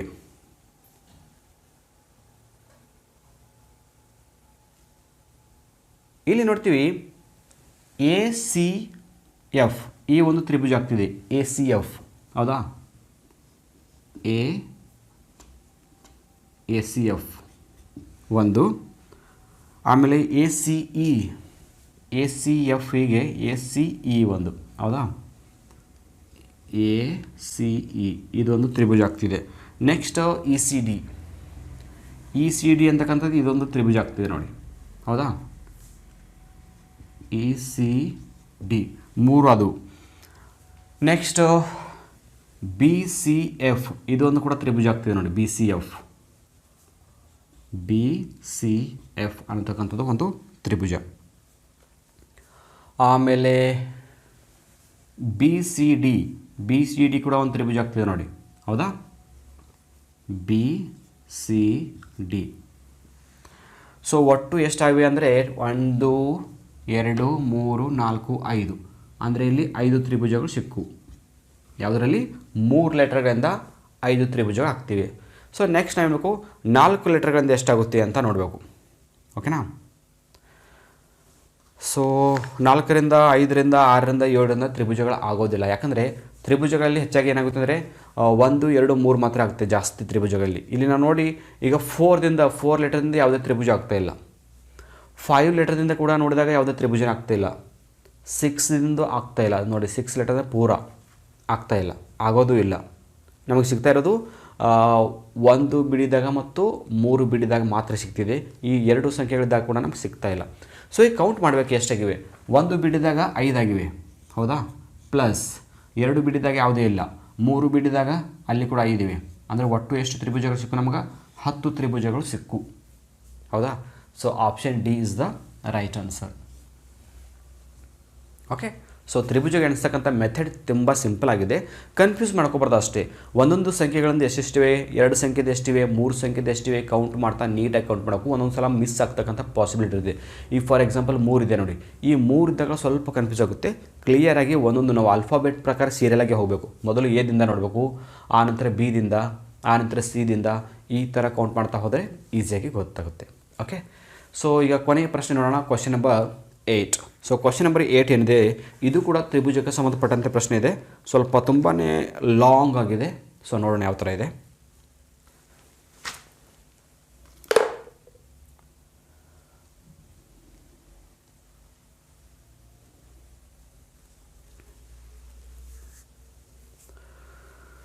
ಸೊ ಇಲ್ಲಿವರೆಗೆ ನಾವು ಈ ಒಂದು ಯಾವ ಥರದ ನಾವು ಆಕೃತಿಗಳನ್ನ ಎಣಿಸ್ಬೇಕು ಅನ್ನೋದ್ರ ಬಗ್ಗೆ ನೋಡಿದ್ವಿ. ಫಿಗರ್ಸ್, ಕೌಂಟಿಂಗ್ ಆಫ್ ಫಿಗರ್ಸ್, ಅದು ತ್ರಿಭುಜಗಳಾಗಿರ್ಬೋದು, ಚೌಕಗಳಾಗಿರ್ಬೋದು ಅಥವಾ ಆಯತಗಳಾಗಿರ್ಬೋದು. ಇದರಲ್ಲಿ ಒಂದು ಮೆಥಡನ್ನು ಕಲ್ತ್ಕೊಂಡ್ರೆ ಸಾಕು. ಚೌಕಗಳನ್ನು ಕಲ್ತ್ಕೊಂಡಿದ್ವಿ ಅಂದರೆ ಆಯತ ಕೂಡ ಬರುತ್ತೆ. ಹೌದಾ? ತ್ರಿಭುಜಗಳನ್ನ ಯಾವ ಥರ ಕೌಂಟ್ ಮಾಡಬೇಕು, ಆಮೇಲೆ ಚೌಕಗಳಲ್ಲಿ ಬರ್ತಕ್ಕಂಥ ಲಂಬ ಅಡ್ಡ ಸಾಲುಗಳು ಮತ್ತು ಕಂಬ ಸಾಲುಗಳು ಸಮನಿದ್ದಾಗ ಮತ್ತು ಸಮನಾಗಿ ಇಲ್ಲದಿದ್ದಾಗ ಯಾವ ಥರ ಮಾಡಬೇಕು ಅಂತ ಟೆಕ್ನಿಕ್ಸ್ ಮತ್ತು ಟ್ರಿಕ್ಸ್ ತುಂಬಾ ಈಸಿಯಾಗಿ ಹೇಳಿದ್ದೀನಿ. ಸೊ ಈ ವಿಡಿಯೋನ ನಿಮಗೆ ಇಷ್ಟ ಆಗಿದ್ದರೆ ಒಂದು ಲೈಕ್ ಮಾಡಿ ಮತ್ತು ನಮ್ಮ ಚಾನಲ್ಗೆ ಸಬ್ಸ್ಕ್ರೈಬ್ ಆಗಿ, ಜೊತೆಗೆ ಇಲ್ಲಿ ಮತ್ತೊಂದು ಈ ಬಾರಿ ವಿಡಿಯೋನ ನೋಡಿ ಮತ್ತೊಂದು ಬಾರಿ ವಿಡಿಯೋ ನೋಡ್ತಾ ಮಾಡಿ ಇಲ್ಲಿ ಬರ್ತಕ್ಕಂಥ ಪ್ರತಿಯೊಂದು ಪ್ರಶ್ನೆಗಳನ್ನು ಮತ್ತು ನಾವು ಯಾವ ಒಂದು ಟೆಕ್ನಿಕಲಿ ಸಾಲ್ವ್ ಮಾಡಿದ್ವಿ ಅವುಗಳನ್ನೆಲ್ಲವನ್ನು ನೀಟಾಗಿ ಬರ್ಕೊಳ್ಳಿ. ಸೊ ಬರ್ಕೊಂಡ್ರೆ ನಿಮಗೆ ಪ್ರತಿಯೊಂದು ಎಕ್ಸಾಮ್ ಕೂಡ ತುಂಬಾ ಹೆಲ್ಪ್ ಆಗುತ್ತೆ ಅಂತ ಹೇಳ್ತಾ ಸೊ ಇವತ್ತಿನ ಕ್ಲಾಸನ್ನು ಮುಗಿಸ್ತಾ ಇದ್ದೀನಿ. Thank you all for watching the video.